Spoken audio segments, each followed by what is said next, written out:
The most powerful man on earth once told himself this every night: "You are nothing special."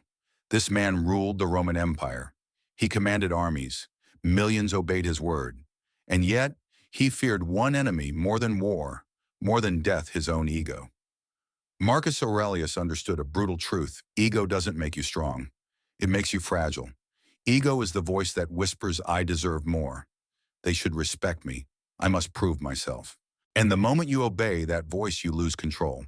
That's why Marcus warned himself daily, do not live as if you were going to live 10,000 years. Because the ego loves illusions. Stoicism destroys them. And today you'll learn how Marcus Aurelius silenced his ego and became unbreakable. Part 1, remember how small you are. Most people think their problems are huge. Marcus Aurelius knew they were not. Here is the uncomfortable truth: your ego grows when your perspective shrinks. Marcus Aurelius practiced what Stoics call cosmic perspective. At night, alone in his tent during brutal wars, he imagined the earth as a tiny dot in infinite space, Rome an empire of millions reduced to dust, and himself nothing more than a brief breath in time.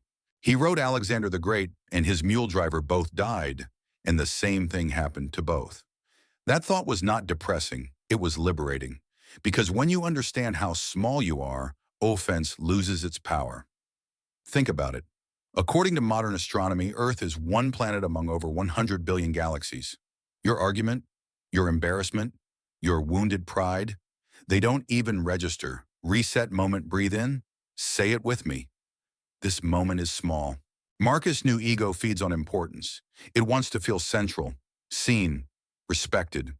But Stoicism does something radical. It removes you from the center of the universe. When someone insults you, your ego screams, "How dare they?" Marcus responded with silence and perspective. He wrote, "Soon you will have forgotten everything. Soon everyone will have forgotten you." Not as a threat, as freedom. Practical exercise. The next time you feel offended, pause for 10 seconds.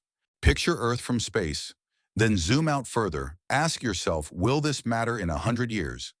99% of the time, the answer is no. That is how you weaken ego, not by fighting it, but by shrinking it. Reset, slow breath out. Repeat, I am small and I am free. Marcus Aurelius ruled an empire, yet he trained his mind to feel insignificant, and that made him unstoppable.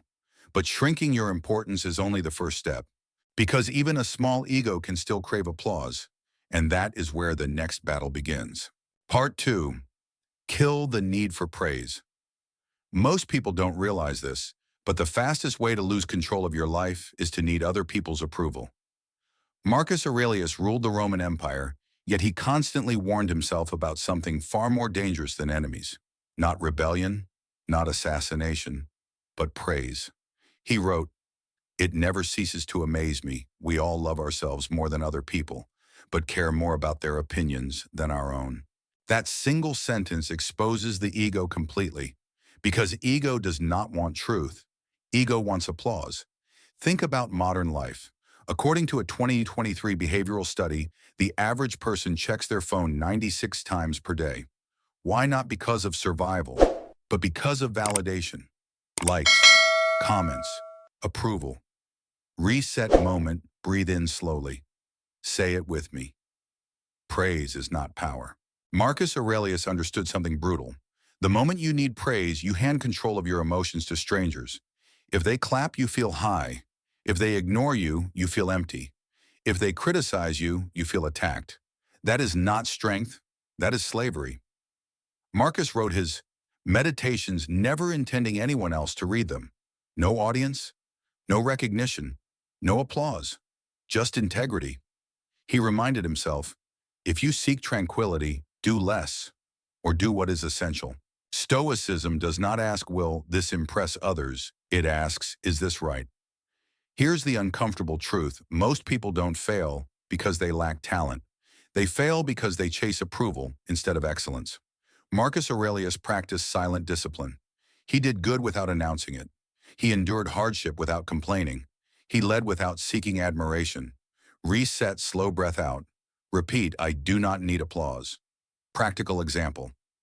Imagine two people. One works only when praised. The other works because it is right. In 10 years, one burns out. The other becomes unshakable. Marcus warned himself, do not waste the remainder of your life worrying about others. This is not indifference. This is focus. Practical exercise. Stoic training. For the next 7 days, do one meaningful thing daily that no one will ever know about. No posting, no telling, no hinting. Train your nervous system to act without reward. At first, ego will panic. It will whisper, what's the point if no one sees? That is exactly the point. Because when you remove praise, only purpose remains. Marcus Aurelius believed that character is revealed when no one is watching. He wrote, waste no more time arguing what a good man should be. Be one, not seen as one, not praised as one. Be one. Reset moment, inhale deeply. Say it with me, integrity over applause. This is how ego weakens, not through humiliation, but through independence. Yet there is something even harder than giving up praise. It is accepting criticism, insults, disrespect. Most people break there, and that is why the next lesson is the most powerful of all. Part 3, accept insults without resistance. There is one moment where most people lose all power, not when they fail, not when they suffer, but when they are insulted. Marcus Aurelius understood this deeply. He wrote a sentence so simple yet so dangerous to the ego. Choose not to be harmed and you won't feel harmed. Read that again. Not fight back, not prove them wrong, not defend your image. Simply choose. Because insults only hurt for one reason: the ego reacts. Think about it. An insult is just sound waves, air moving, meaningless until your ego gives it meaning. Modern psychology confirms this. Studies on emotional regulation show that the brain reacts within 300 milliseconds to perceived threats to identity. Before logic, before reason. That is ego on autopilot. Reset moment, inhale slowly. Say it with me, I choose my reaction. Marcus Aurelius lived surrounded by criticism. Generals questioned him. Politicians mocked him. Philosophers judged him. Yet he trained himself not to react. He wrote, if anyone can refute me, show me I'm making a mistake, I'll gladly change. It's the truth I'm after. This is shocking. Most people react to insults by attacking back. Marcus reacted by listening. Stoicism teaches a brutal filter for insults. When someone insults, you ask only 2 questions. Is it true? If yes, improve. Is it false? If yes, ignore. Nothing else matters. Ego wants revenge. Stoicism wants clarity. Reset, slow breath out. Repeat truth over ego. Here is a practical example. Someone calls you incompetent. Ego response, anger. Defensiveness, excuses. Stoic response. Is there evidence? If yes, fix the weakness. If no, discard the noise. Marcus Aurelius wrote, the best revenge is not to be like that. Not reacting is not weakness. It is dominance. Because the moment you react emotionally, you give the other person control. Marcus trained himself to remain internally still. He wrote, be like the rock against which the waves continually break. The waves don't stop, but the rock does not move. Practical exercise. Stoic exposure training. For the next week, do not defend yourself immediately when criticized. Pause for 5 seconds. Observe your body. Notice the tension. Then ask, is this useful information or useless noise? Respond only if it improves reality. At first, ego will panic. It will scream they'll think you're weak. But something unexpected happens. People lose interest in provoking you because ego feeds on reaction. No reaction, no fuel. Reset moment, inhale deeply. Say it with me. Silence is strength. Marcus Aurelius believed most insults reveal more about the speaker than the target. He wrote, when you wake up in the morning, tell yourself the people I deal with today will be meddling, ungrateful, arrogant, dishonest, jealous, and surly. This was not bitterness, it was preparation. When you expect insults, they lose their shock. And when insults lose power, ego begins to dissolve. But there is a final, deeper layer. Even if you master insults, even if praise no longer controls you, ego will still try one last trick. Control. The need to control outcomes, people, and life itself. And that is the final battle. Part 4, control what you can, release the rest.